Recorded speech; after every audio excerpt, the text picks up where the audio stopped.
Good morning once again. Detroit in black and white. I'm Adolph Mongo. Joining me today, Allan Lengel, Deadline Detroit, Washington Post, Detroit News, and world famous, now defunct publication, The Eagle American. And also sitting in for the second week in a row for our friend Vanessa Moss is Jim Nardone, former police chief from Trenton. Good morning. Good morning. Listen, 60 years ago this day, 250,000 people marched in Washington for civil rights. And it seems like, nothing has changed. It looks like we're on regress. I agree to some. I mean, in some ways, we made tremendous progress in some areas, and then I hate to blame it once I would blame it on Trump, but we went backwards quite a bit where it was okay. Look, we're not going to change. We're not going to eliminate racist thoughts, around the world, but we can suppress them. That it's not okay to make them public and make racist statements publicly. But when you have the president of the United States, when he's campaigning, his last campaign, and he says, you know what, your property values, you're going to have people moving in your neighborhood, your property values are going to go down, and this and that. I mean, what is that? That's the term, the dog whistle or whatever they call it, But, no question. We here at Exchange, we want to thank Bob Roberts, as usual. Michigan in trouble. Folks are coming in. I guess, there's a lot of people, Jim, coming in from Houston to watch them play the Tigers. Why? I think it's all about Justin Verlander. Is he pitching today? I have no idea. Yeah, well, they're in the race. I mean, that division is so tight. I think there's two teams maybe tied for first, Texas and Seattle, and then you have Houston is like one game out or something like that. It's a true pennant race. Dusty Baker, what, about 100? Yeah. Well, he's a good coach, man. The Rangers are still in there. And they screwed him in D.C. Yeah. The Nationals screwed him. Right. But anyway, let's get down to it. I'll start with you, Jim. Your outrage of the week. Well, my outrage is after watching that Republican debacle, not a debate, it was more of a debacle. I'm a little confused. I thought we were the United States of America, not the individual states of America. And it seems like people claim that the left is trying to divide. I will say this. It looks like everybody's trying to divide. It's a concern. We have a little video here. If we can play. I'm the only person on the stage who isn't bought and paid for. Going back and forth, being childish is not helpful to the American people to decide on the next leader of our country. This is exactly why Margaret Thatcher said, if you want something said, ask a man. If you want something done, ask a woman. But the candidate drawing the most attention and criticism, Vivek Ramaswamy, the 38-year-old entrepreneur and fierce defender of Trump, recently seeing a rise in the polls. I'm not sure I exactly understood Mike Pence's comment, but I'll let you all parse that out. For me, it's pretty simple. That's something a U.S. president can do with focus, and I'll deliver on it. Well, let me explain it to you. Vivek, if I can. I'll go slower this time. We don't need to bring in a rookie. We don't need to bring in people without experience. It was Ramaswamy's first debate. You have no foreign policy experience, and it shows. And you know what? It shows. Isn't Ramaswamy a vegetable or some shit? Oh, yeah. Right. Well, that guy dangerous. He is running for vice president. He's sucking up to Trump. Yeah. He talks about climate change, which we're seeing the weather patterns around this world. Somebody asked this insurance owner who was a Republican, they said, do you buy into the climate change? He says, are you kidding me? He says, you want to see the payouts we've made in disasters over the last several years? He goes, of course I believe in it.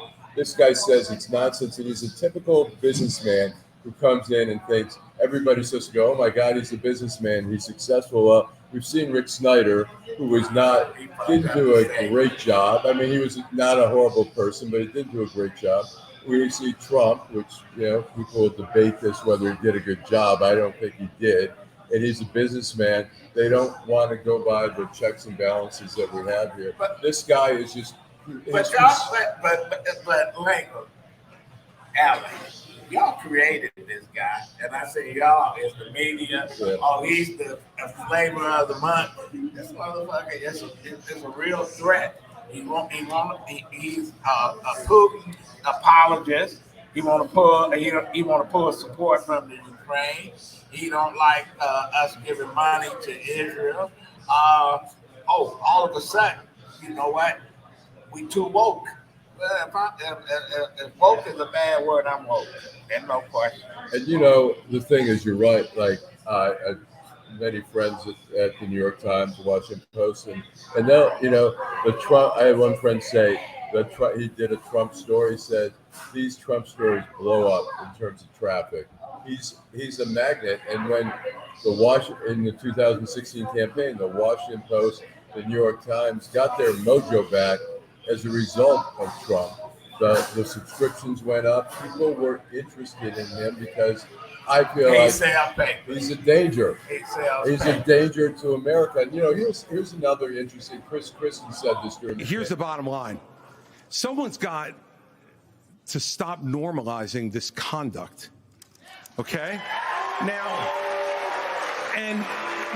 whether or not you believe that the criminal charges are right or wrong, the conduct is beneath the office of President of the United States. But you know what, Jim? Did you see anybody on that stage that you could support? I don't see anybody on that stage. They seem like a bunch of Trump followers. And I'm all for states' rights, but let's talk about Roe v. Wade. That belonged in federal court. When it went back to the states, it put the country in chaos. Well, so when we talk, Tim Scott, you can't have it both ways. Oh, it's great that South Carolina can just basically ban abortion, but then he's pissed because California and New York says abortion on demand. I don't care how many weeks you are. Oh, we got to take control of that.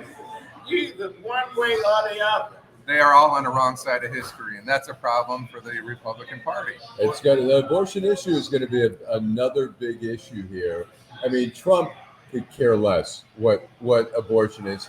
He's not an ideologue. He's about winning. It's about him. He doesn't really care. He used to be, I think, pro-choice, and now he's like, yeah, okay, I'm a conservative. I bet how many women that you can find that Donald Trump paid for abortion. Right, exactly. I don't care what your position is. I was shocked by the way they behaved. I thought we were back in the 1970s and the 1960s. That's what it felt like. Well, listen, Trump, remember he was in love with his daughter. She might have got an abortion. No, he screwed up.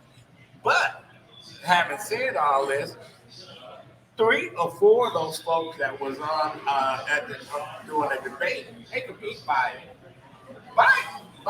I'll tell you, Nikki Haley, if she were running as a candidate in the general election, her comments were very broad, and she had some reasonable comments as a Republican on abortion and stuff. She was appealing more to a broader sense of independence, of disenfranchised or disenchanted Democrats.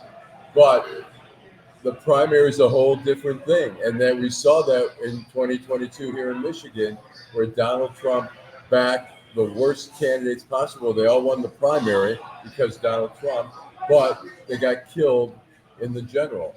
Donald Trump is handing the Democratic Party his election from the top all the way down to the bottom of the ticket.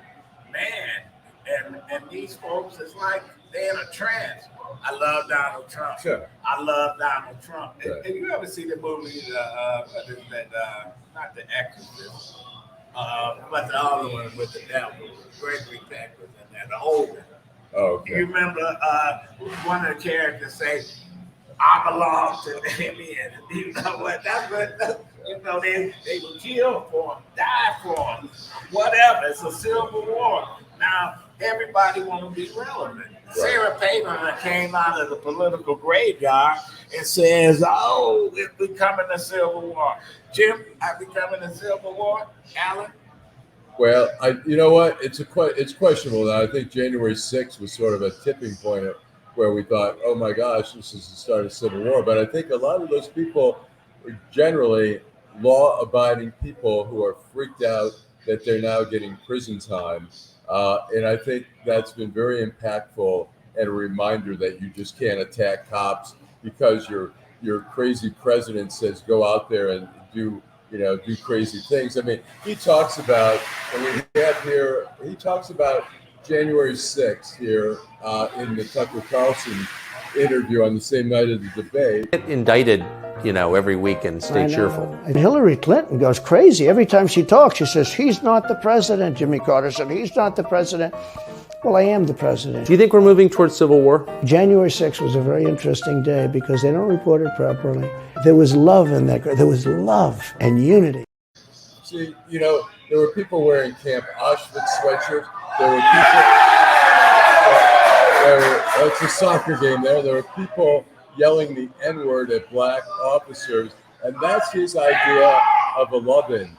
I mean, that's scary, it's dangerous, and for people on that stage during the debate to say, I will vote for him regardless if he gets convicted or whatever, it's insanity. Well, they find it now that, in Georgia, these 19 people that have been indicted by the prosecutor in Georgia is finding out this is not a game. This is not a damn game. But they want Kemp, the governor, to do to the prosecutor there what DeSantis has been doing. Right, fire. And fire. And man, how can you fire somebody to get elected and then you just fire? It's so crazy. Ron DeSantis, I mean, if Kemp does that, there will be, you talk about a rebellion, that will trigger a lot of craziness if they ever did that to her. I think what's very dangerous, what we're seeing also in Washington is that, some of the congressional members are trying to intimidate the prosecutors and trying to go after them because they're entitled to do their job. You may not agree with the indictment. A lot of the candidates, including Nikki Haley, say it's all political and stuff like that. Well, how much can you break the law? If Nixon had done a fraction of what he had done, he would have been gone. Well, Gerald Ford would have fucking let him get pardoned. Right. We wouldn't be having all that. Right. Well, now's not the time to be in court. This is not the time for Congress to be doing investigations. It should be post trial. Congress is trying to intimidate, and they're trying to go after Fannie Willis. I love that name. Yeah, but this is Trump's worst nightmare. The black woman in Georgia, in New York, in D.C. It's a blackout. You know how they. Yeah, so I mean, look, the guy has said black. What did they say? Black is the new orange or something. Yeah, man. But hey, it is what it is. We're gonna see a lot in the next 6-7 months, and then we go from there. What the American people want to do. Can't put this guy back in office. And the bottom line is also, I mean, they're trying to delay the trial of 2026. Well, you know what? The American people are entitled, with any case, they're entitled if somebody's running for office. And in this case, look, these investigations were going on way before he was, just announced his candidacy.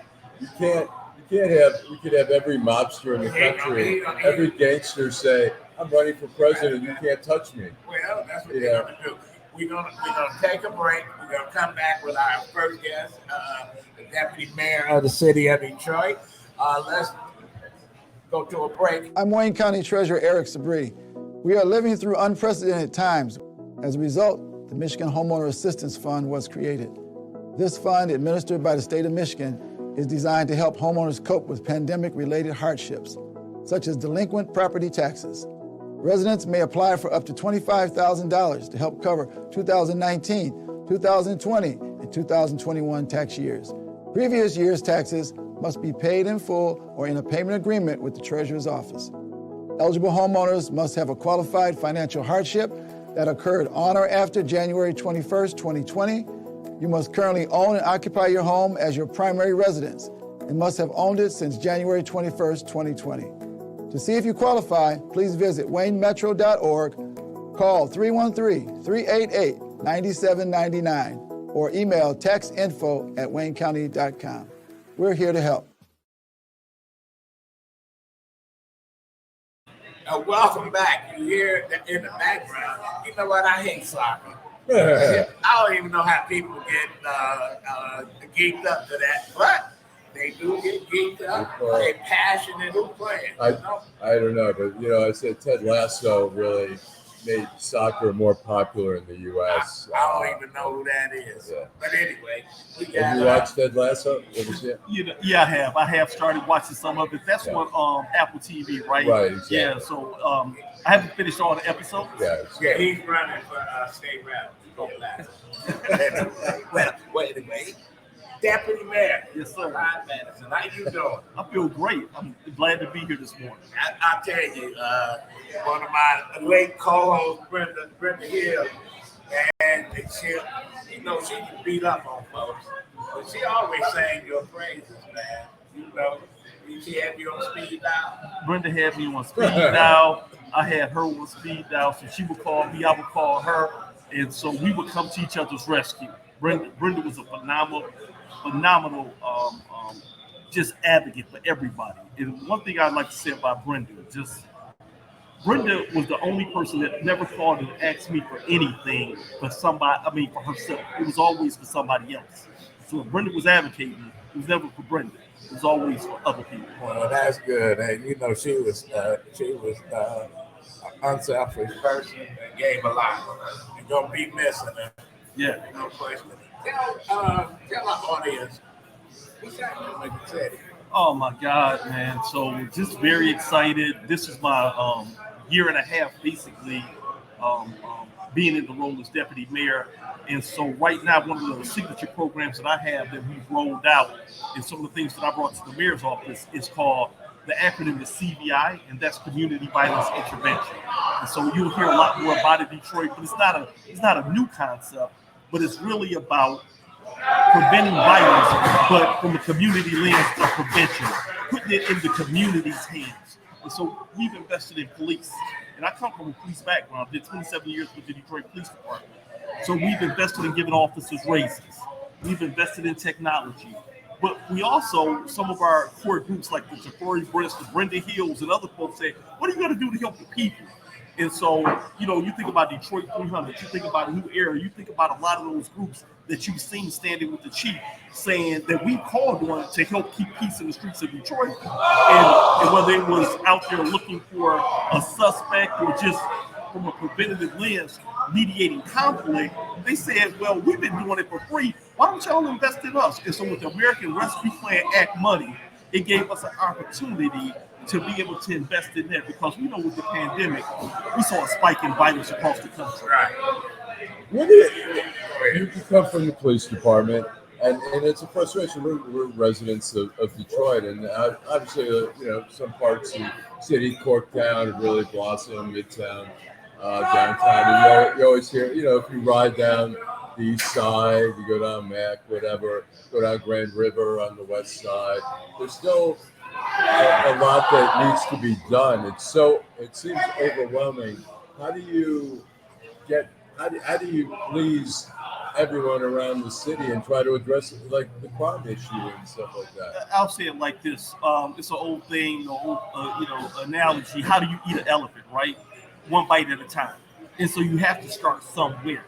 And so if you can notice it, if you see throughout the mayor's administration, you just think about Blight, for example. Think about when he came into the office, the number of abandoned houses. No matter what part of the city that you go through, you're going to still see some abandoned houses, but you're going to see a lot more that we've either rehabbed through the land bank or a whole lot more that we've torn down and then offered that land to residents where they can buy it if you have an adjacent lot. It's a side lot for $100. And so you have a lot going on in the neighborhoods, and I'm happy to report this, that by next year this time, all of the abandoned houses that the city owned via land bank, we will have torn them down, or they will have been sold and citizens will be rehabbing them. So that's a key point right there. Well, we had Tammy Nanders on here a lot, and Tammy is a great spokesman for the land bank. So, in other words, the land bank, y'all want to go out of business. Absolutely. Absolutely. The city of Detroit is not in the business of just holding on. We don't want to be the holders of property. We need that land in the hands of individuals that's going to develop it, that's going to create housing, that's going to do something, because vacant land does nothing for the general fund when it comes to tax dollars. Let me ask you, Dave, there's always a lot of pressure put on the police department and based on stats, crimes going up, stats and stuff like that.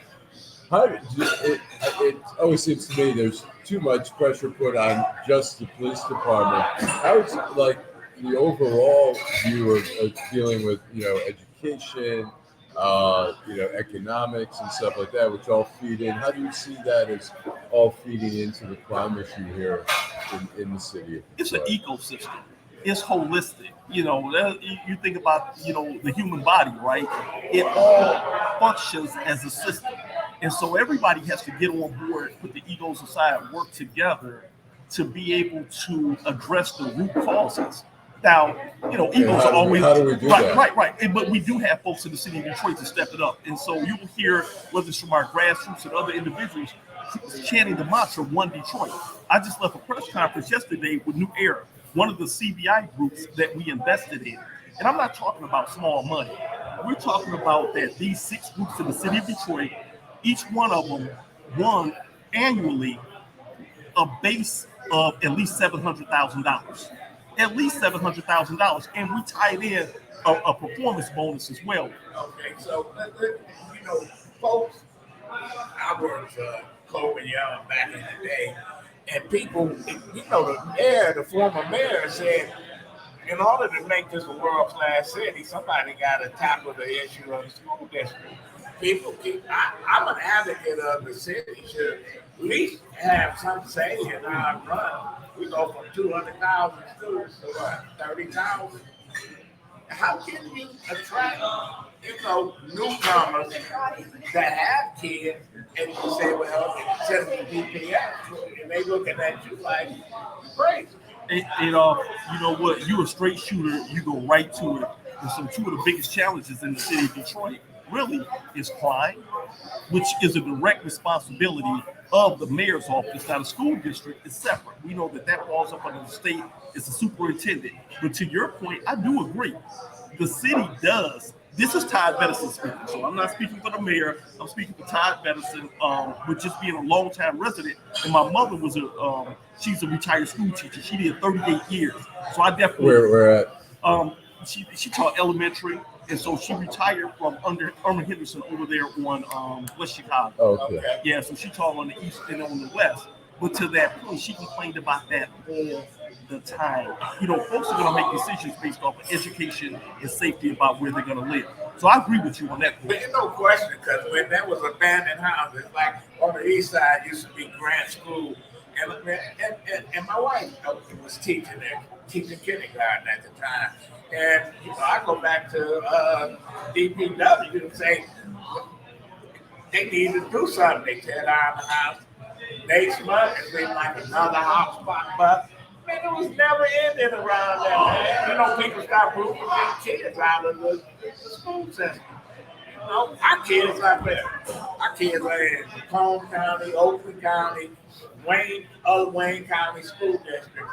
And if somebody is going to raise a family here, we got to have more than just 2 schools or 3 schools. Everybody can't go to CAD. Everybody can't go to Renaissance. They need to go to their neighborhood school. But where are they? Yeah, one of the things that, in a society that they did too, is, you saw the pop-up of all these charter schools as well, giving folks options. And so that's a topic that could be its own segment on the show, but we definitely need the superintendent here sitting here as well. And I don't know if he's been on your show yet, Nikolai Beatty, but he needs to come here, and we need to have a longer conversation about that. But circling back to the crime piece and the whole ecosystem, abandoned houses and blight, with the city holistically working together as we get down places where individuals can pull somebody in, can rape somebody, can stash a body, and we eliminate that. We're making it a lot easier for the police department, and then also giving the officers a raise. We gave a $10,000 raise recently, and I want to thank City Council for signing off and approving on that, because you know what that did? The city of Detroit never had a hiring problem. We could always hire officers, we could never keep them. Retention. And so, yeah, it was retention. So now we're able to keep them. And with that raise, Mongo, guess what? My phone is blowing up with officers across the country who left us saying, I want to come back home. What is the pay range right now for police? Oh, yeah, they're starting at like 50, and I got officers, going on with the 80 now. And so they're in good shape. And do we have enough officers? Right, Or do we still need more? That's my next question. Do we still need more? Are you in the process of hiring? Absolutely. Send them our way. We got roughly about 200 vacancies. What about y'all cadet program? How y'all working? Is that still in play? Yeah, we have cadets. Our cadet program is a little bit different, and so we have what we call junior police cadets, and during the summer month, through Grow Detroit Young Talent, we typically have about 1,400 kids in our cadet program during the summer months. I have a question. Economic development. We've seen a few more grocery stores. We've seen Myers coming to 8 Mile over on Grand River and 7 or whatever. We've seen them on Jefferson Avenue. There are some. I go to the one on Jefferson Avenue. I go to the Harbortown, and I go to Whole Foods. Can we expect, like when Deadline Detroit, we tried to push for Trader Joe's to come into the city and wrote a column, and we bugged them, and they, for some reason, when Whole Foods comes into a city, they improve the neighborhood. Yeah. And Trader Joe's, I told them, you guys are killing here, and they won't come. Well, because you look at, I go down river, I see a Kroger's here, a Kroger's there, a Kroger's over there, and I say, you can't get Kroger's, but it's like Kroger's is, they might disintegrate if they build a store here in Detroit, and they're talking to people like that. Success builds upon success, and when they see other businesses and corporations coming here, they take interest. One of the key things that a lot of citizens don't know is those big corporations, what they look for is rooftops. They count houses. And so it always hurts us when they look at the population density of a neighborhood, and they'll look and say, well, what is the census saying? What is the population? And because they know that. But you know what I know, that they'll build a store right on the border of Detroit, and they say, oh, we can't build in Detroit because the money ain't there. But guess what? Half the people that go to that store, where? Right there in Detroit. If you build it in Detroit and you build it in the right location, the people will come. The people are here. And to that point, what proves it is the fact that none of them went out of business. You look at Whole Foods, they're still in business. They're doing great. Absolutely. You look at Myers, the one at 8 Mile and Woodward. That pool is suburbanites. It's in a key location. That's cool. It's suburbanites. It's easy access to thoroughfare. And so we're going to keep on building. Has there been any talk with any of the? It's talks all the time. Yeah. And you can look. Work on Trader Joe's. I think that would be a great addition. But question. I go out to Royal Oak for Trader Joe's, but here's one of my pet peeves. And I know you got a busy day today. Man, why is the Ferndale police and the Hazel Park police and them, they going deep into the city and giving people tickets? I've been arguing about that. But our resident police experts saying, well, it's a fine line when it's going 8 Mile Road and all this other place. So it depends. 6% of the people that live in Ferndale are African Americans. 80% of the tickets they give the folks are African Americans. 80% of the people they arrest are African Americans. Tell me what's wrong with that. I don't like it either.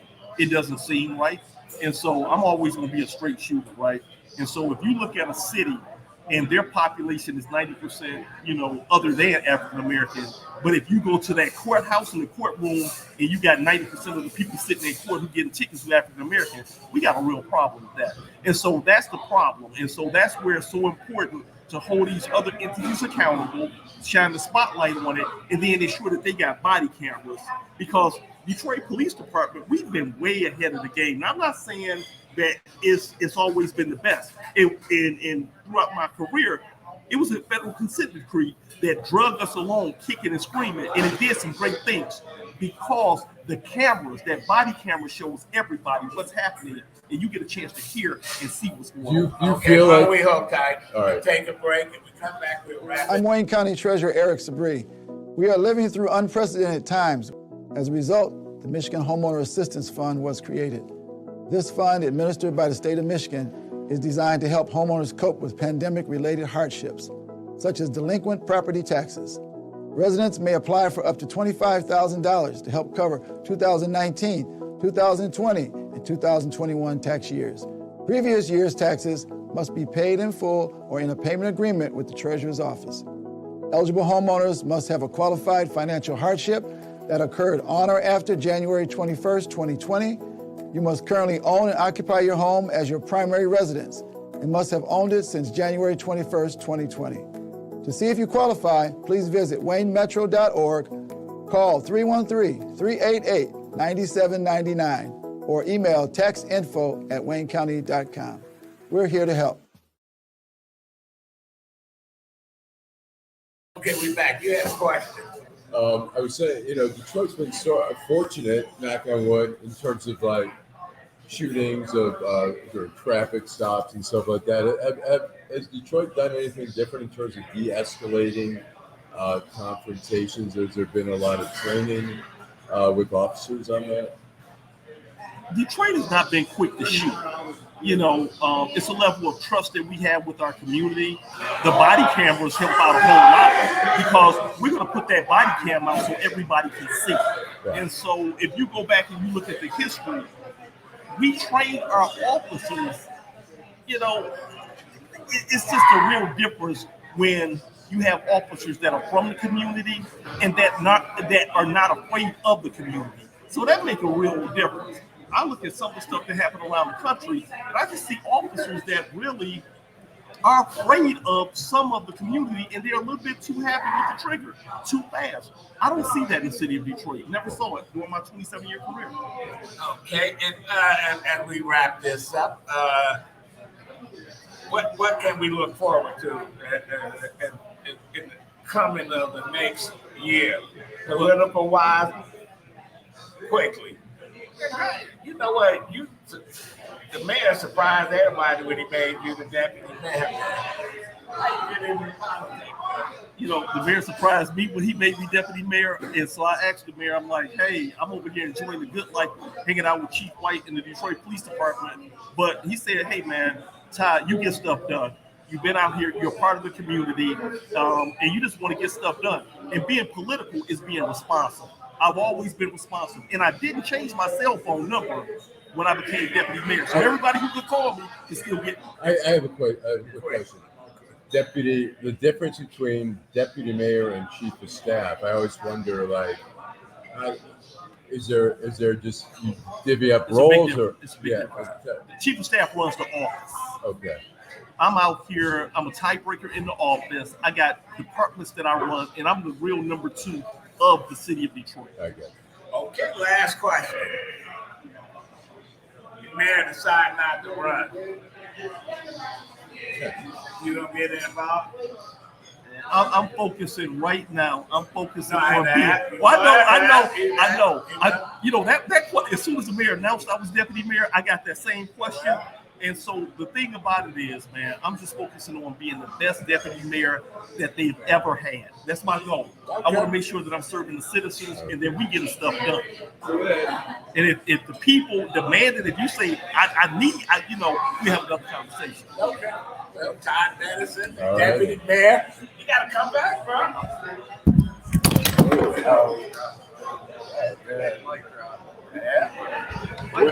You know what? What can I say? I'm Jim Nardone. Nice to meet you. All right. Well, thanks, Todd.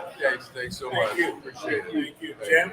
Great All segment. right. It was We'll great take a video of my little young friend. Intro it. Yeah. And you know what? I got a call from a former classmate of mine, and he was. I asked him how he was doing. He said he wasn't doing so hot. He said that his grandchild passed away from an asthma attack, and he said, "Can you take a look at this video that he made for his mother. Let's play it. His name is Darnell. Hey, Mommy. So, I wanted to send you this video because I love you, Mommy. I won't ever forget you. I'm a grown-up, a baby, a kid. Man, and 2 days later, or whatever, he's gone.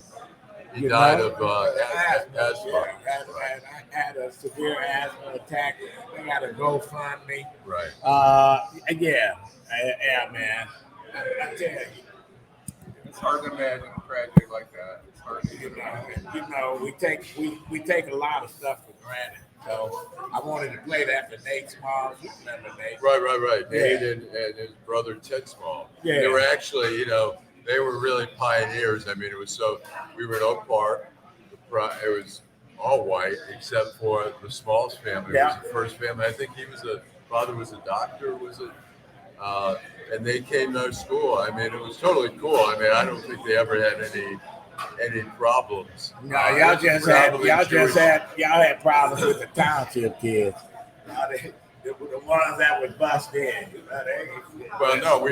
In seventh grade we integrated totally in junior high and high school with the township kids would bus to us. But I think generally we all got along pretty well. This tells you how people didn't know other people.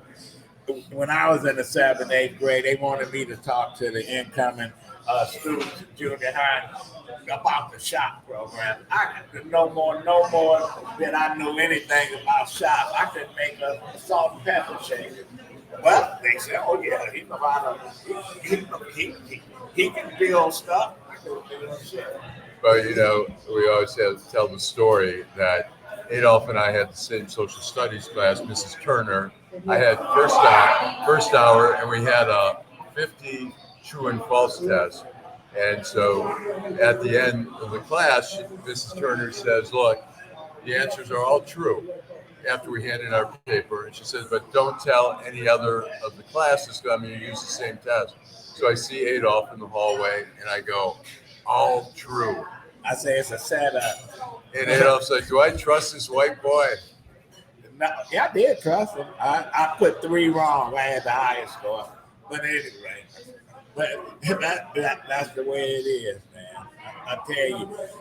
Todd, I'm glad that he came on the show because I think that, contrary to what he said, I think he's going to run for office. Oh, well, he got, listen. These guys out there in the community dealing with the community groups and stuff, that's how you build support. And he was talking about New Era, these kind of organizations. Those are young folks. They the ones to get the vote out, etc. Young looking guy, 27 years doesn't seem like it. And I'm going to give a little plug for the Detroit police officers. I tell you what, I worked in a narcotics unit with some Detroit police officers. They're the finest police officers on the planet. The finest police officers. Unbelievable. What, you trying to come out of retirement? No, I'm done. I'm pretty happy. Or do you want to be the undersheriff? No, I'm good. I knew a lot of those narcotic cops. You got people, but you got people that some a little crazy. You got people that got bad experiences with cops, etc. But the bottom line, I'm glad he came on the show. And that tells you that they want to get his message out, and that's a good thing. I think it's good that they came on because sometimes we have been critical of the administration and not just more on issue-oriented stuff. And so, as Adolph says, it's great that they're not afraid. It's like, in Washington, when you wanted to get your word out, if you weren't afraid, if you had something controversial going on, you went on Meet the Press, where you weren't going to get any breaks, Tim Russell or whatever, you weren't going to back down. If you were afraid to talk, you went on Larry King, because you knew you could dodge the questions, you get softball questions and stuff like that. When you wanted the real deal and you weren't afraid, You go on Meet the Press, you just field some of the tough questions. So it's good that he's willing to come on, because this guy in particular is not always easy on, you know. Well, I just want to, you know what, I want to play the end with G. Robinson. This clip is dedicated to a weak ass, a thin-skinned asshole who I don't have to say his name. You can dish it out, but you got so that you can't take it no more. Yeah, he can dish it out, but he can't take it. And you know what? Listen, they say the truth shall set you free. Okay, I'm free. Well, so did you guys watch the debate?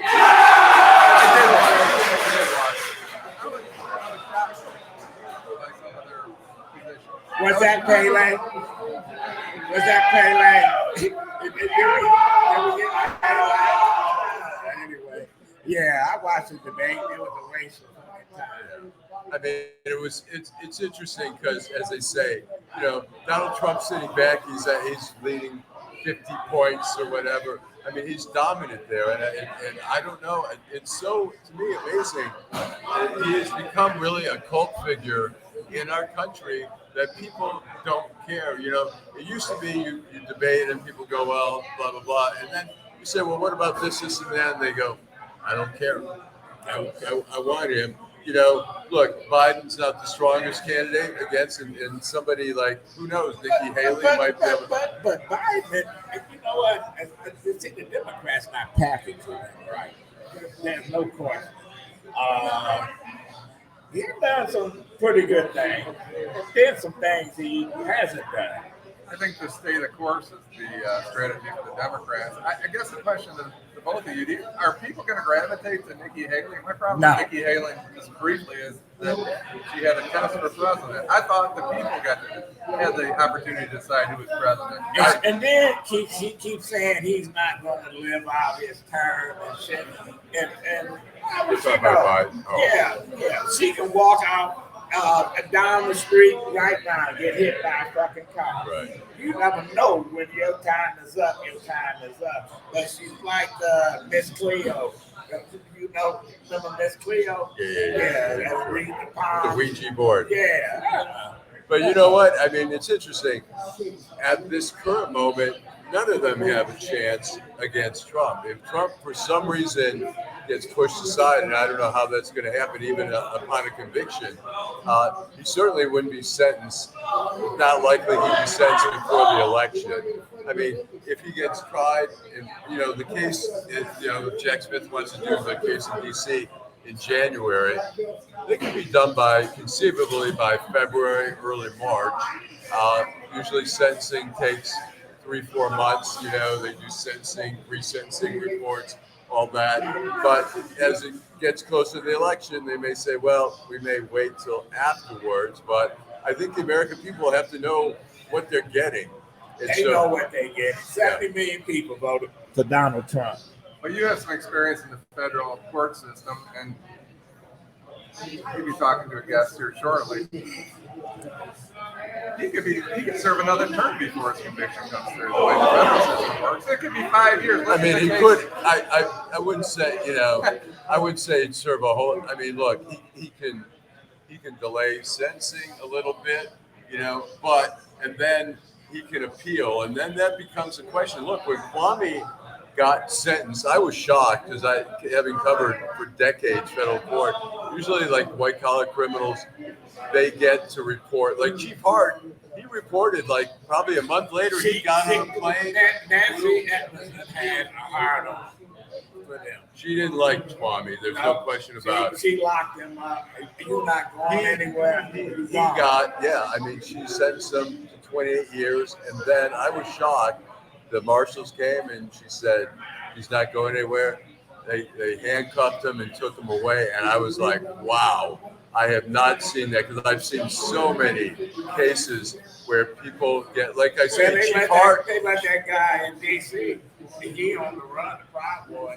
Right. Let's take a break. We'll be back. This is Detroit in Black and White. Allan Lengel, Jim Nardone. We'll be right back. I'm Wayne County Treasurer Eric Sabree. We are living through unprecedented times. As a result, the Michigan Homeowner Assistance Fund was created. This fund, administered by the state of Michigan, is designed to help homeowners cope with pandemic-related hardships, such as delinquent property taxes. Residents may apply for up to $25,000 to help cover 2019, 2020, and 2021 tax years. Previous year's taxes must be paid in full or in a payment agreement with the Treasurer's office. Eligible homeowners must have a qualified financial hardship that occurred on or after January 21st, 2020. You must currently own and occupy your home as your primary residence and must have owned it since January 21st, 2020. To see if you qualify, please visit waynemetro.org, call 313-388-9799, or email taxinfo@waynecounty.com. We're here to help. Okay, we back. Allan, how can someone watch us? Well, yeah. You can watch us live, as some of you are doing right now. You can watch us on the platforms of the YouTube station of Deadline Detroit and Detroit in Black and White. We are on Twitter in the Deadline, and we're also on Facebook in Detroit in Black and White. We're on Deadline's Facebook. And then also we do have a website, which is a great website, called DetroitInBlackAndWhite.com. It has every show from the very beginning. And we have it not only on video where you can watch, we also have it in audio. We have it on podcasts. You can also go to your favorite podcast, whether it's Apple or whatever, and download a podcast and listen to us in your car, wherever you might listen to your podcast. But there's multiple ways it lives on beyond this live show. We get an audience from the live show, but we also get a bigger audience afterwards from people watching. So, okay. And it's also posted on Deadline Detroit on the website, which is still sort of half operational. Okay, well, we supposed to have a guest, a whistleblower from the city of Taylor, but we'll talk about what just took place. Rick Silas, a former mayor of Taylor, your buddy, right? Your buddy. I'm familiar with him. I wouldn't call him. But anyway, was he indicted in 2018? I think it was 18 or 19. And he just pleaded guilty. That was my comment about Donald Trump. If he delayed it, it could be 5 years. Allan, you covered the feds. Why so long? You know what?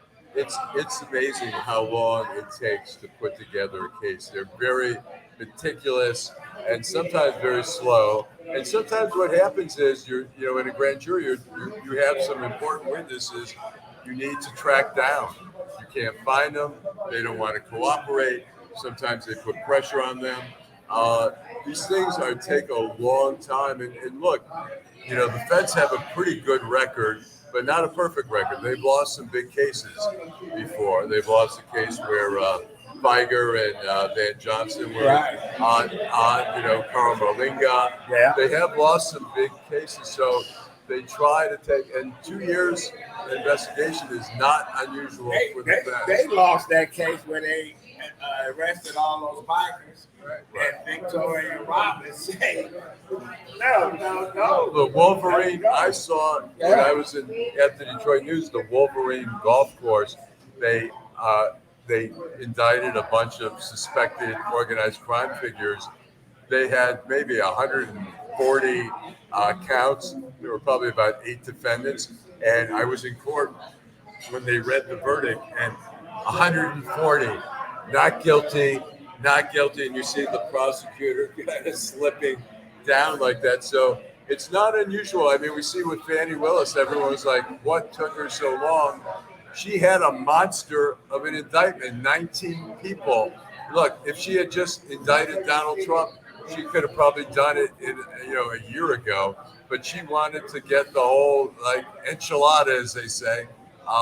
It takes a lot of work, and it takes people before the grand jury. You catch people lying in the grand jury. You can't use them. Didn't she indict too many people? You know what? Her case is unmanageable as one. If she says, yeah, I'm going to do it all at once.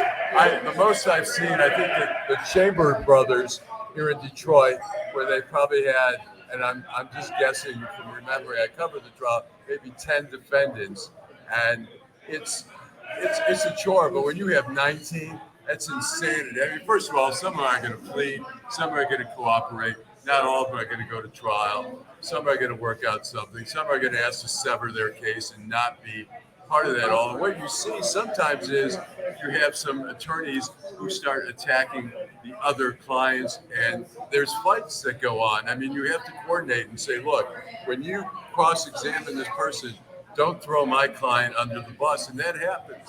So let me ask you a question, Allan, if I may. I love the book. Land of Opportunity was the book about the Chambers brothers. Oh, yeah, okay. And I triggered that all, I wrote about. Tony Chambers? Yeah, attorney. Yeah. Tony was an attorney there. Tony was a young federal defender, did a great job. Yeah. Tony was a really skilled, but the Chambers brothers, I wrote the story after the trial about how they ran everything as a business. They had rules on the crack house walls, like no friends, none of this, none of that, no smoking crack, whatever. They'd have payday once a week where they'd all show up at some crack house, and the Chamber brothers would be paying out the money. I wrote the story. The New York Times picked up on it out of the Chicago bureau. They wrote a story, and the head of the New York Times, the editor, was going, "Oh my God, complimenting her, what a great story." It was my fucking story. And then a guy named Bill Adler from Austin, Texas, came up, and we talked quite a bit. He saw the New York Times story, and he wrote a book on the Chambers brothers. So they profited off of you. The only Chambers brothers I knew was the music group. And the Chambers brothers, just to explain, were four brothers from Arkansas who started. They were country boys. Yeah, they were country boys who took over. Who took over the crack trade on the east side of Detroit. And what happened was, the cops were starting to, they started buying crack houses because you buy a house for $1,000. They had these crack houses everywhere, and suddenly all these DA agents and the Detroit narcotics were like, we're hearing stuff about this gang, the Chambers. We don't know anything about them. And they got bigger and bigger, and suddenly they throwing the money. Money. Yeah, so what's really they were like, we're rich motherfuckers, they're throwing money. Right. They're all out, I think. But yeah, they were. And I used to talk to Billy Joe, and one of the other ones would call me after the trial. They were from prison. They weren't you scared of them? No. So could he been the CEO of Ford Motor Company? These guys, yes. That's what was fascinating about this story. They used to say that about Vito Giacalone. The Giacalones, they say that guy could have been a U.S. senator. He was so smart, so charming, but they chose a different route. And well, we still got criminals in the Senate. Yeah. Well, the bigger question is, would they have had that opportunity otherwise? Yeah. I mean, they weren't formally educated, but they were smart. They were smart people. Well, anyway, guess who I remember? Henry Marzette. Yeah, I met his wife the other night, and his daughter. I used to read about Marzette. You heard about Marzette.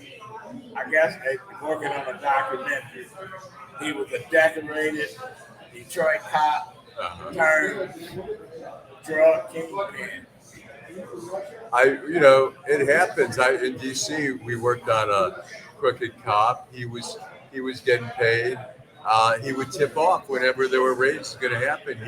He would tip them off, and so after a while, when they do raids, they take everybody's phone, everybody's pagers, and the feds busted the guy. Eventually, it happened. I think it's a lot more common when we saw Young Boys Incorporated. We'd see as part of the second trial. I think there was a deputy sheriff who was tracing tags to let people know if they were undercover. So now he's a special agent for the FBI. But anyway, as we come to a close, and I really thank you, Jim Nardone, for being here, sitting in for we call our resident shit starter, Vanessa Moss. Your final thoughts? my final thoughts are on the nation. We need to become united again. You read blogs, you read the internet, you watch podcasts, and everybo's fighting. Let's listen to other people. Why do we not listen to other people's opinions? I agree. I think we have to get back away from some of the craziness that's going on. Particularly, I mean, the Republican Party has to get its shit together. I mean, we have Christina Caramo as the head of the Republican Party here in Michigan. I mean, it's insanity. You have a cult figure who's leading. I mean, there are some good candidates out there. There are some very smart people, very reasonable people. Let's get back to, this country doesn't need more craziness. And we have to pay attention to climate change. I mean, you're watching on the news the insanity we're seeing in Maui. We're seeing flood. We're seeing for the first time, craziness out in, hurricanes in California. There's something happening to the world. The ice caps are melting. The water is warming and heating up. The earth is warming up, and things are going crazy here. And in the climate, we have to pay attention to that.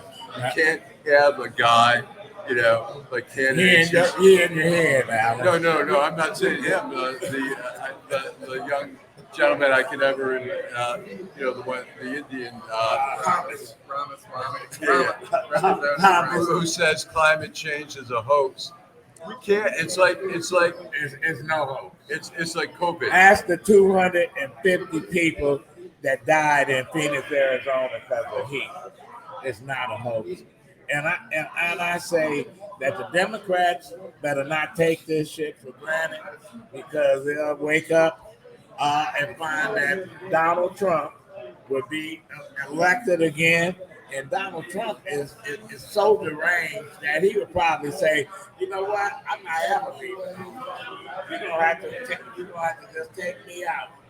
But the bottom line is that the people of this city, we need to get rid of these so-called congressional people that represent Detroit. I don't even have to say their name. I mean, yeah, it's interesting. I mean, the next election we've got John James, who is, I think, vulnerable in Macomb County. Here in Detroit, he can't even say. He can't even pronounce Gratiot. I'm sorry. I mean, here in Detroit, it's a shame that there is not a black. We have one Congress member. Well, people didn't vote. They didn't do what they needed to do. But it was also the coordination of the Democrats. Well, the Democrats is full of shit at times. But anyway, we'll be back next week in Detroit in black and white with Allan Lengel, Jim Nardone. I really appreciate you. Thanks, Teresa, Henry. Couldn't have this broadcast without him.